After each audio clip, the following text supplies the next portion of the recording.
Hey, what's happening out there? This is Halftime Prep Talk. We're here in Louisa, where it's one of the warmest days of the month, probably the last warm day of the year, guys. I don't really pay too much attention to Tony Cavalier, but I'm sure it's one of the last warm days of the year. But we had to move inside because the wind is crazy. Every Wednesday is very windy. So here with Zach Clemmy and Matthew Sparks. I'm Aaron Snyder. Of course, HTPT is sponsored by Fannin Automotive Family. Check out the Chick-fil-A ticker. And we're going to have Joe Cecil once again on the show. He's been on the show, this will be the second time this year. The last time we were here was very early in the season, or after week 2, and we set up right in front of the doghouse. Yes. We're back here again to talk to Coach Cecil. And Josh Ratliff and Zach Triplett are going to join us as well. Lawrence County will take on Belfry on Friday night on the road. It won't be here at Luke Varney Jr. Memorial Stadium, but it'll be on the road in a rowdy atmosphere we project. Yes. I'm sure. That's the same. Yes, that's accurate. You look at last Friday the 13th was not so good to Raceland, not so good to Ashland, not so good to Fairview.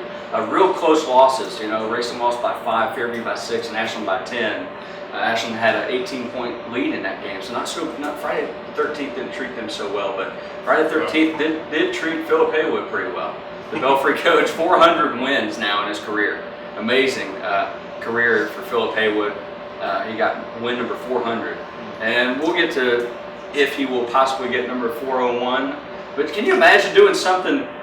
400 times in your career successfully. It's difficult to envision. I don't think I've ever done anything 400 times in my life.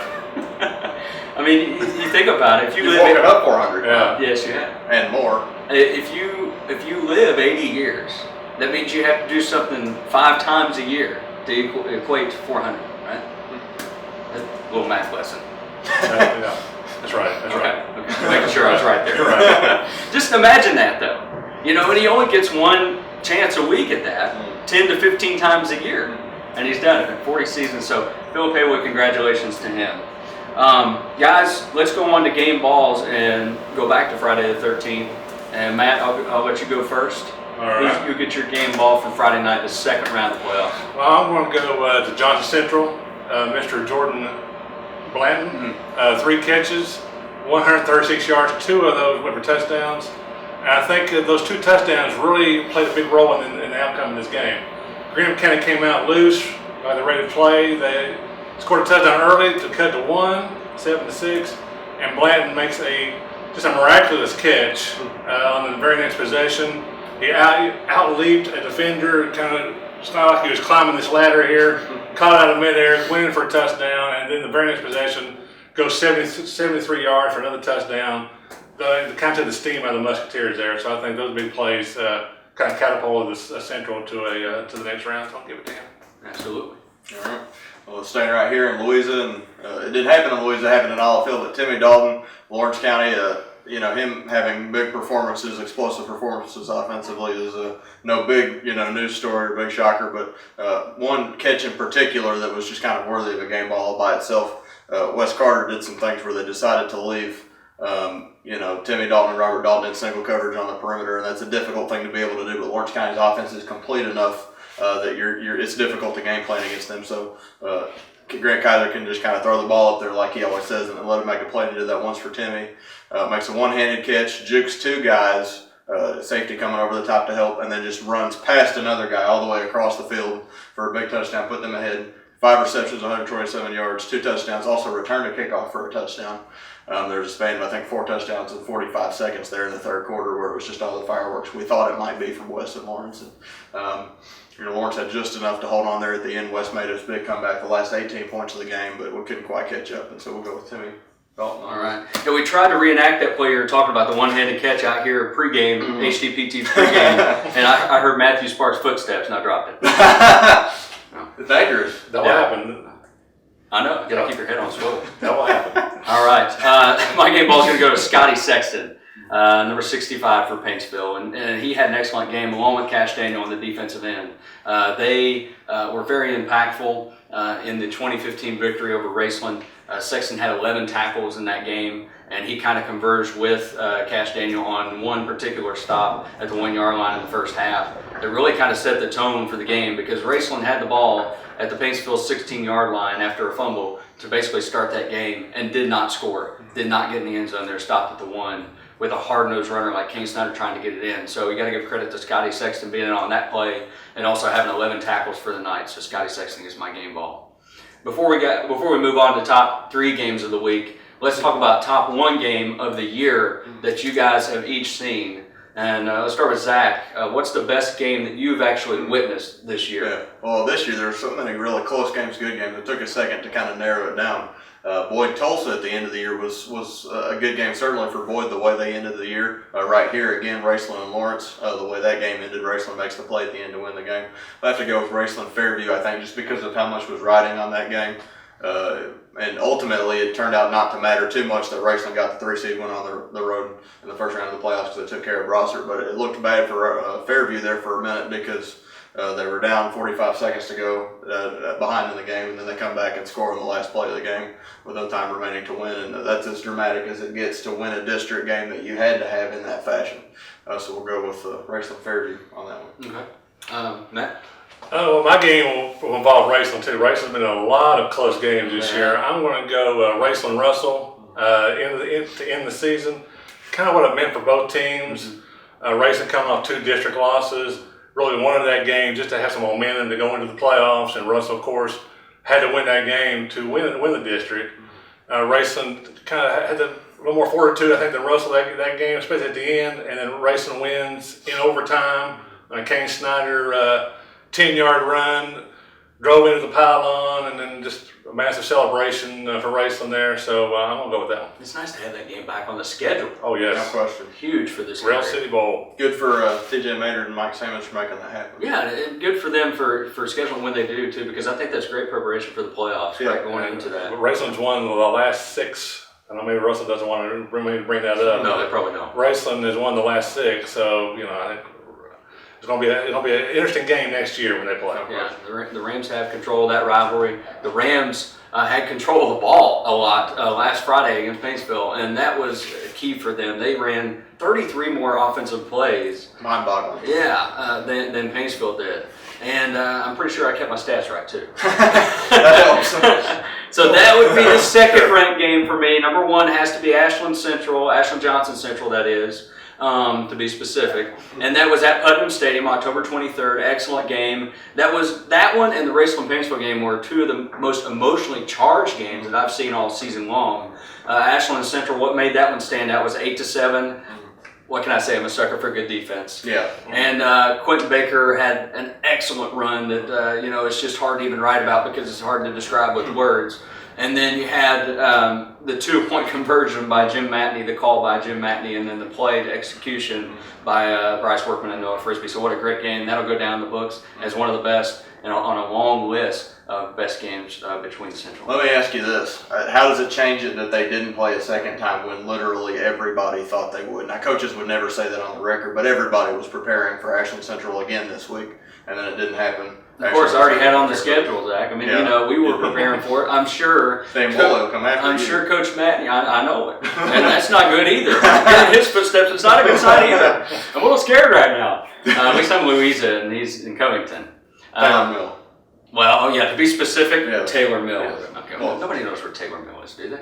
Ray Schaefer does. Ray Schaefer got lost going through the game the other night, but he found it, and he'll be there again Friday for Johnson Central Scout. Good for him. In a little bit. But yeah, I mean that's a game changer. Yeah. It is. It really is. I mean, Coach Love and Coach Matney after that first matchup, they weren't shying away from talking about the rematch, and nor should they. They should be confident in their teams to get to that point.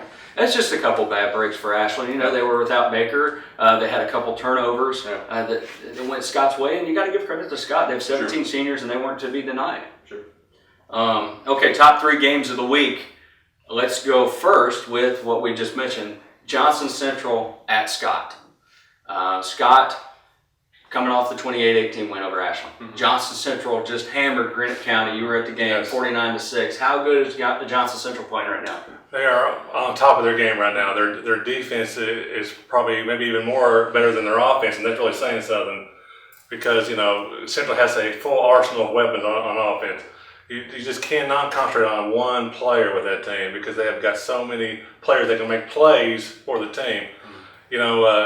Traveling, that bus ride to Taylor Mill will be. There's something to that because that's going to be a long bus ride. It may take them a little while, maybe to get acclimated to the game. But Scott's coming off probably their biggest playoff win in school history. Baker and Drew O'Brien wasn't playing. I'm sure that really hurt Ashland. O'Brien did play actually a little bit. Oh, he did play a little bit? Yes. Not 100% though.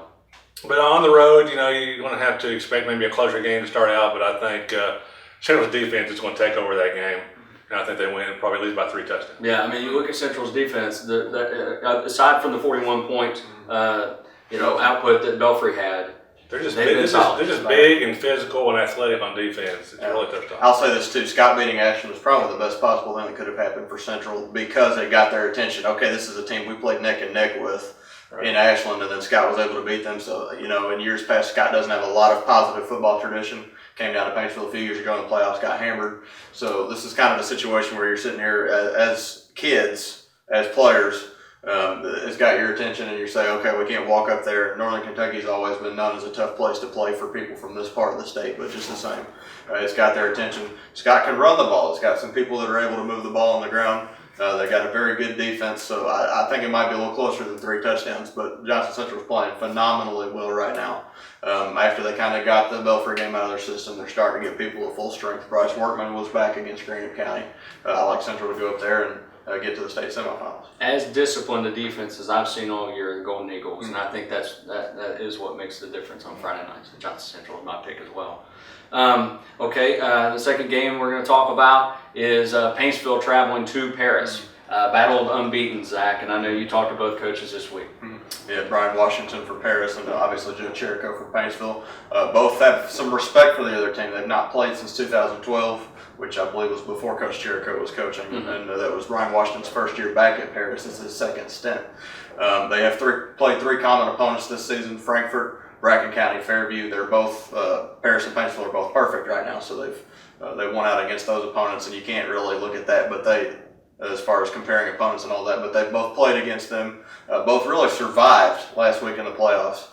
Paris got up big early on Fairview, and they were able to. Fairview's offense is such that it can be in games that maybe it doesn't start real well. We got the last touchdown inside the final minute, but Paris was able to hold them off. And then, of course, Paintsville Raceland, again, also down to the last minute there.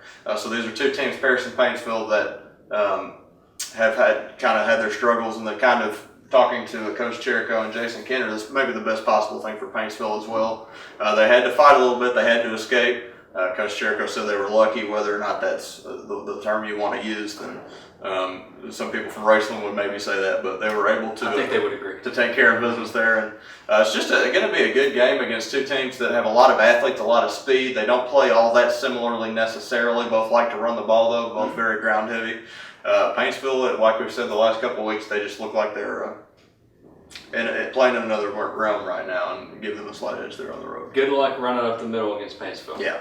Paintsville did beat Fairview a lot more handily than Paris did. Like you said, you can't always compare scores. Right. But Paintsville is just a team to be reckoned with when it comes to facing that run game like Paris, because I think they'll be able to handle that pretty well. And then you look at some of the weapons that Paintsville has. One of them in particular was kept quiet against Raceland. That was Kent Phelps. I know he had a visit to Marshall this past weekend. And, I think a lot is on his mind just as far as, hey, I got to rebound from that game. Herd mentality, if you will. Herd mentality. Exactly. And I think that if you haven't heard of Kent Phelps, you will Friday night. Yeah, I think Kent's going to bounce back. I think he probably took that as a cause this week, to bounce back after that last week. Paintsville was tested. I think it was good for them too. You had to earn that victory. They've had a lot of blowouts here lately, and playoff games are tough. It doesn't matter who you're playing. Playoff games, especially as you go further deep in the playoffs, the games get tougher, and you got to respect a team that's 11-0. Maybe they haven't played as tough a schedule as Paintsville has, but you got to give respect to someone who's 11-0, and especially going to their house and playing. But I think the defense for Paintsville is going to overtake that game, and Paintsville will win. So we all 3 picked Paintsville. Last week, you look at that. Have you ever played that the pegboard game at Cracker Barrel? Not well. Well, if you leave 3, I think I'm usually at ignoramus. well, when you leave 3, you're just plain dumb. Yeah. Well, we missed 3 games, all 3 of us, so we were just plain dumb. So don't listen to us. that's no We're big trying surprise. to pick games. We're going to move on to Lawrence County at Belfry. And they won't want to listen to us either because I have a feeling we're going to all pick Belfry. You should never live in the past. always look forward. Never look. Okay, yeah, he hates when I bring up our past transgressions. We just go out to the doghouse here when we leave. We've been in the doghouse quite a bit this season anyway, so we just got a doghouse over there. The Pirates host the Bulldogs, and I think the Pirates are going to shore up. They have shored up some things since the 7 turnover game they had against Lawrence County, but still won the game. I think Lawrence County has gotten better as well, especially on the offensive end. But I think Belfry is a team that's on a roll right now. They beat Russell 42-12. It could have been a lot worse. Running clock in the first half. Yeah, ever since Belfry lost to Cabell Midland, they've been a different team. Yeah, they're just so complete, really, in all phases of the game. They're playing really well right now, as you said, and they have that confidence when they step on the field. And we're talking to some of the guys from Lawrence County at the Lawrence West Carter game last week, and some of the kind of the media horde that covers Lawrence County, the Donnie Chapakas and some of those guys, some of the other guys, and they're saying, well, is it Belfry or is it playoff Belfry? And it's like they play in a different world when it's this time of the year. That's a good point. It's just you would be kind of crazy to pick against Philip Haywood and Belfry this time of the year, so we'll go with them. I do think Lawrence County can make it competitive, though. Yeah. Oh yeah, I think that again too. I'm echoing Zach's sentiment again. We sound like we agree a lot here lately. I don't know that's a good thing. I don't like So you're saying I don't have to stand in the middle except for you two? No, I don't know that. I don't know if that's a good thing or not. Take that up and down. Just so many players in this game have big playabilities. I mean, just what defense can limit that big playability. Belfry can run the ball, especially against Lawrence County in the last 2 meetings. Belfry's rushed for over 800 yards in the last 2 meetings, especially that one playoffs last year. So they got to stop the run. They got to limit some big plays. Lawrence County can hang with that. I think they're riding out the momentum from that win last week. Both teams know each other real well. I think this can really be a close game. But Belfry's been here before.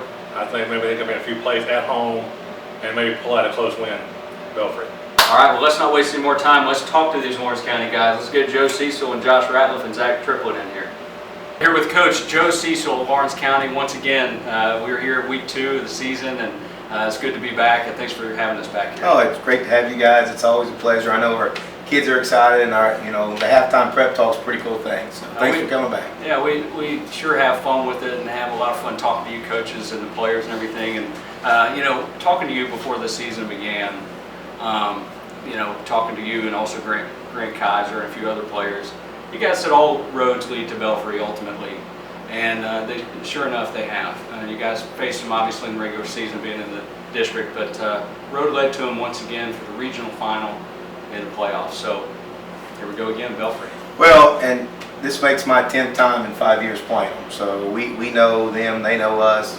They've been to the state championship 5 years in a row, won the last 2. So until somebody knocks them off, that's where you got to go through. Very well coached team, very fundamental, very aggressive. We know the task at hand, and as always, we talked about this earlier, they've gotten better as the years progressed. A couple playoff wins down your belt. The latest one, a 45-38 win over West Carter. They came back a little bit on you guys, but you guys held them off. Once again, that high-scoring, high-octane offense paid off for you guys. But what I wanted to ask you was, a win of that magnitude, what's your favorite way to celebrate a win? Well, I've got great family support. After the game, I always get a hug from my wife and my daughters and my aunt, and it's always a blessing. And then one of my favorite things to do is to step into the huddle after our game and give a "how about them dogs" to our boys, and they like it and I like it. And then on Saturday, as my wife has deemed it, it's recliner day, so I get to sit and watch college football on Saturday. So that's how we do it. What was the best college football game this past Saturday? The best one I watched is I liked the Oklahoma Baylor game. That was interesting. Yeah. And I'm not an offensive guy, but I thought that was good football. Who's the best team in college football? I listen to all them guys talk and things like that, and I'll be honest, I don't get caught up in it right now. There's too many scenarios and too many teams got to continue to play before we figure out who it is. I think Alabama's playing the best of anybody right now, but they may not make it there. I mean, there's a chance they get knocked off. So until some other games are played out, I'll let them guys argue that. Sure. Obviously, we talked about coming off the win over West Carter. You spent 6 seasons at East Carter, 4 as a head coach, you said. So you got to be familiarized a little bit with West Carter football, and they've had their down years. But how does this team compare to past seasons? It's one of the best teams that I've seen. Go back into the mid-'90s when I took over there.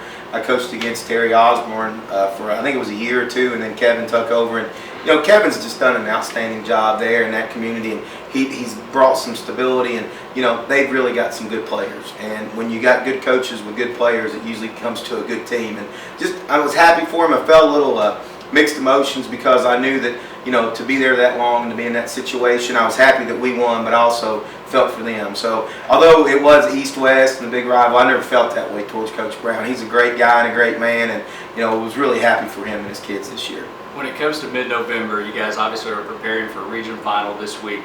Is there anything as a coach or a coaching staff that you guys do differently to inspire and motivate the kids? Well, we try not to. We try and keep it as even keel as possible. We talk about not playing on emotion, but playing more on passion. We've got a few things set up this week because it is a little bit bigger, but we're going to continue with our same plan. We did the same thing on Monday. We did the same thing yesterday. We're going to do the same thing today. We've got a few things different. Hopefully, we got a couple of things that if they work out, I think our kids will like them. But got to get some clearings and things like that from some former players. Sure. Maybe you can get a hint who that is, but they got to go through some channels. But hopefully, they can get a message to them, let them know what this is like. And then even more motivation is if you guys would win over Belford, you get to come back here and play on your home field for the state semifinal. That's exciting. It's never happened in our history. Every time we've been to this point and won, we've always had to go on the road. So we're excited about that possibility too. Looking at that first meeting in the regular season, it was 27-23. Belfry held you guys off, but you guys forced 7 turnovers in that game. Looking back at it, what do you wish would have happened a little differently to make that game maybe swing the other way? I wish we'd have had a few less penalties when I go back and watch the game. We had a lot of opportunities and didn't take care of some business that we needed to take care of. As far as it goes, that game's in the past. What we talked about, and this is what we continue to talk about, is they've gotten better from that point. And for us to, and we told them this, that if we think that we're going to play with the same type of attitude and the same type of intensity, it's going to be good enough. It's not. We've got to get better, and we've got to play with more passion and more desire.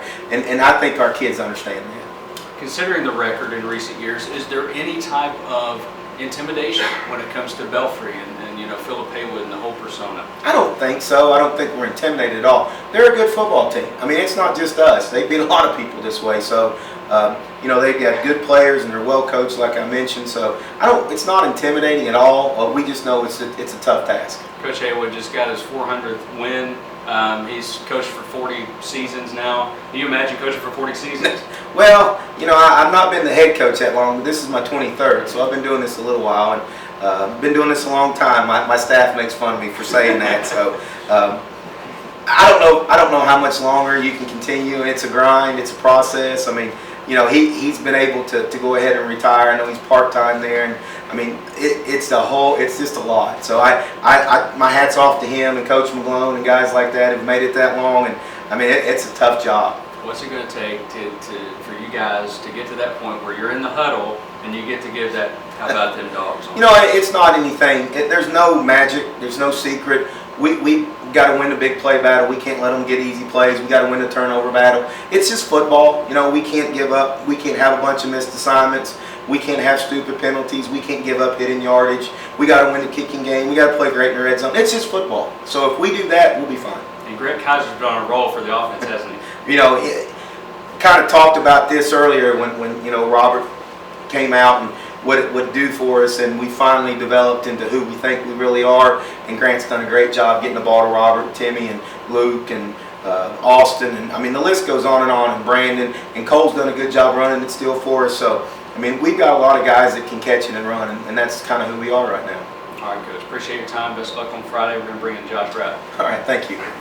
Okay, here with Josh Ratliff, who's 6'6", so I have to sit up really straight here in the press box here in Lawrence County, and you guys are gearing up to go on the road to Belfry. And that's always a huge game in the regular season, and it's been several times in the postseason as well in Lawrence County's history. So just tell me about what your guys' approach is like going into a game like this with against a team that has obviously a great tradition with all those state titles. Well, it's a huge challenge with a lot of pressures that's going on it, but I mean, gotta be able to handle it, man. I mean, that's a part of being a football player. Josh, you're a big guy. Tell me about your role on the field. Role on the field, I'd say, is no different than any other lineman. We're just out there to make our team better. We have each other's backs, and in the end, we love each other and we are family. So, is that looking at this team and maybe past teams, what sets this team apart? I feel like this team, we've been together for years and years, and I feel like that's what sets us apart from the other team. We're closer together, and we've got each other's backs, and in the end, I think that's what's going to separate us. Taking me inside the locker room a little bit, some of the personalities of this team. Obviously, it seems like Robert and Timmy like to cut up a little bit. Who's maybe the funniest guy on the team? Oh, I don't know. Robert's pretty funny now, but I mean, we all love cutting up. I mean, we just love having fun in the locker room, love having fun with each other, making each other laugh and stuff. So, looking back at the Powell County game forward, how big of a difference has Robert Dalton made? Robert Dalton has made a huge impact on our team. He's helped us in every way. He's a little bit of a leader. I mean, he gives an atmosphere and gives a style of play that we've never had before. Josh, there was obviously some tragedy that happened this year with Phil Ratliff. Tell me about your relation to him. Phil is my uncle, and he was my hero, man.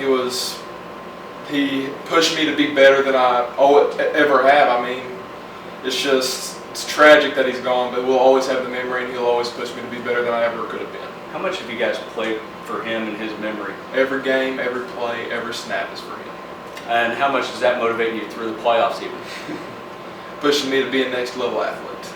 And Josh, talk about next level, next season for you will be the basketball season. Oh yeah. I'm sure you're looking forward to that. Maybe not too much yet. Oh yeah. But how much are you looking forward to the basketball season when it comes? Looking forward to basketball when it comes around. Looking forward to having us all together. We've played. This has been the year we've waited for since we was in 6th grade. I mean, just ready to get a shot at that region championship. All right, Josh. Best of luck against Belfort. Thank you very much, sir. Thanks.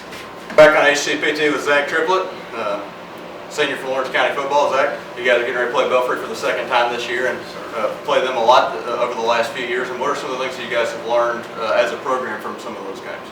Well, I think we've learned just how good of an opponent they are. We played them here. Let's see, I've played them. This will be my 8th time playing them in 4 years. They've beat us seven times. I think it's time, we go up there. And it's going to be a real good game. They're a very respectable opponent. They have a real good coach, Coach Haywood. Like you all say, he's been there for 40 years. He's a great coach, and they're going to be ready to play, and I think we're going to be ready to play. I think it's going to be a good game. They're kind of the benchmark, or the watermark is the word Coach Cecil used in the preseason to describe them in Eastern Kentucky. And how does playing against a team like that make you guys better as a team? Well, I think it's made us a lot stronger. The last game we played them, it was 27-23, and I think our team handled the adversity really well. We know what they are. We played them. We know them. I know a bunch of their linemen by name. I've played them. I know them. I think it's just made us a stronger team. We kind of talked to Josh a little bit about this. What's it like being in the locker room with some of these guys? A lot of kind of big personalities almost on this team. I mean, I love it. I love every one of our guys. Y'all talk about Robert a lot. I love Robert. Love Timmy. I played with Robert in youth league. He went over here. He's in Tulsa, but I played youth league over there with him, and I've known those guys since I was real little. I love every one of them. Yeah. What's it like? Do you envision the atmosphere being like on Friday down there in Pond Creek? Oh, I guarantee you're not going to be able to hear the quarterback. On the line, it's going to be hard to hear. It's going to be an exciting atmosphere. It's a regional championship.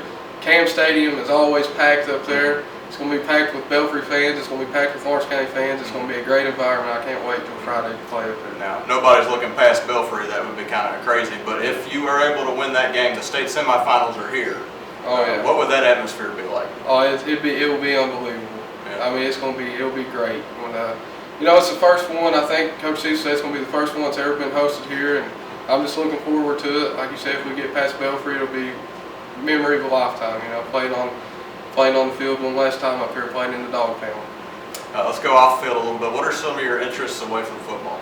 Me personally, I want to attend college, be a civil engineer. I plan on going to Morehead State. Very nice. So being wanting to be a civil engineer, you kind of like the math and the science Oh, courses. Yeah. It's not my favorite, but something you got to do to get into that. Yeah. Good deal. All right, we're here with Zach Triplett. All right, we're back for 2 for the road, and we're gonna change it up a little bit. We're going 3. All three of us have something to talk about. I'm gonna go first. I found a Lawrence County football here. I'm gonna hold it just for good luck. Is that right? Yeah. Let's go to auto racing, NASCAR. I had the same thing. No, you didn't. No, you didn't. Don't start Okay. that again. Okay. Don't start that again. Okay, you're right. Okay. I'll choose something. We else. actually prepared this week. I'm going Jeff Gordon. Jeff Gordon. This Sunday, they're going to be in Miami at the Homestead, and it all comes down to that. Jeff Gordon, if he wins, or if he actually finishes ahead of Martin Truex Jr., Kyle Busch, and Kevin Harvick, all he has to do is finish ahead of those 3 drivers, which is no easy task, mind you. But if he does that, that'll be 5 Sprint Cup titles for him in his career. And what a way to go out on top right before you retire, to win another title and just go out on top and ride off into the sunset. It used to be the Rainbow Car, the Rainbow Warrior, but he's been all over the track, and it's been 14 years since he's won a title, but I think he can do it this year, and what a way to go out. And I think I've always liked Jeff Gordon because he broke all the stereotypes, and he didn't quite fit the mold of the prototypical NASCAR driver. He was clean shaven. And but he was still intimidating and pretty rough on the track. He knew his way around the track. So Jeff Gordon is my item for the road. I think he's going to. I hope he does. I think he's going to win it. He's not well liked in a lot of sectors among NASCAR fans, but it would be hard to say he's not been really, really good for the sport because of some of that stuff. Absolutely. Am I up? You're up. All right, we're going to go off the farm a little bit here and talk about U.S. soccer. The men's national team had its last match of this calendar year on Tuesday, a scoreless draw at Trinidad and Tobago. This is now we're in World Cup qualifying at this point. Traditionally, historically, a tie in Central America, in Latin America, on the islands is not the worst thing for the U.S. If you tie on the road and you win at home, then you're fine, you advance out of the group. But this has been kind of a bit of a downer year for them, really. It's not a whole lot of really significant matches this year. The World Cup was last year, and the next World Cup's a couple of years off. Finished 4th in the Gold Cup, which is kind of all of the North American, Central American teams, which is not good. Lost a match to Mexico for that last bid in the Confederations Cup, which is kind of like a warm-up for the World Cup next year. They won 6 friendlies and World Cup qualifiers in a row there for a while. They beat Mexico in a friendly. They beat the Netherlands. They beat Germany. Those are big wins for the U.S. But ultimately, they did not play well in games that mattered, so to speak. Friendlies, of course, are just friendly at the risk of overthinking that. And so it's just kind of a matter of, there's been a lot of questions about Jurgen Klinsmann and kind of the way he handles his roster. Still some discontent left from the way kind of Landon Donovan kind of rode off into the sunset. Clint Dempsey did not play in the first couple of qualifying matches as well in that cycle. So I think next year, no more matches until March. So next year will be a big year. Again, it's just World Cup qualifying. They won't be at the Confederations Cup this year. So, not a whole lot of really, really significant matches next year because they should be fine in the qualifying group. But when they get to the hexagonal, the last round before the World Cup, it's a big year for them because they've kind of left some things on the table as far as when they're not actually in the World Cup. So it'll be interesting to see kind of what direction they go next year and the next couple of years. Thanks. Talking about off the grid, we got auto racing, soccer, Matt. Well, speaking of the number 400, I have watched the movie Hoosiers 400 times. Oh, you finally came up with one. Yeah, Go on. I came up with one. That's an accomplishment. Yes, my favorite. Is it? My favorite scene is when Dennis Hopper runs a picket fence. Oh, That is awesome. Yeah, don't get caught watching the paint dry. What is it? But I I want to digress. spike the football. That's a going out note. All right, well, mine's a two for the road or 3 for the road. There you go. I got to mention the Bengals. Lost a close game at home on Monday Night Football this week. But I don't know if I'm the only one who is not really tore up about a loss. I'm so sick of hearing about this perfect season nonsense. Does it really matter if you have a perfect regular season then lose the playoffs? I mean, that's Kentucky last year. I mean, 38-0 which is a great feat, but you didn't win the ultimate goal or achieve the ultimate goal. I think there's only been one undefeated champion in NFL history. I don't know if that's really something to shoot for. I think you more shoot for to be better in the playoffs. And you don't want to. The only thing about a loss, you don't want it to hurt you next week or 2 weeks from now. Don't let it linger. Right. So you want to. I think we're going to figure out how good the Bengals are and where they're at this Sunday night when they travel to Arizona. Cardinals are a really good team. So you don't want to let this loss fester into the next week because you've got a tough matchup this week. Yeah, I think you're going to find out the Bengals are really good. Yeah, you're going to see how for real they are at Sunday night. See how they can rebound from that performance on Monday Night Football. I'm calling a victory. Who dey? All right, thanks to Joe Cecil, thanks to Josh Ratliff, and to Zach Triplett for joining us here today. Thank you for Lawrence County for allowing us to come out here. Thanks to Chick-fil-A and Fan Automotive Family as well for being our sponsors. Zach Clemmy, Matthew Sparks, Aaron Snyder. See you next week.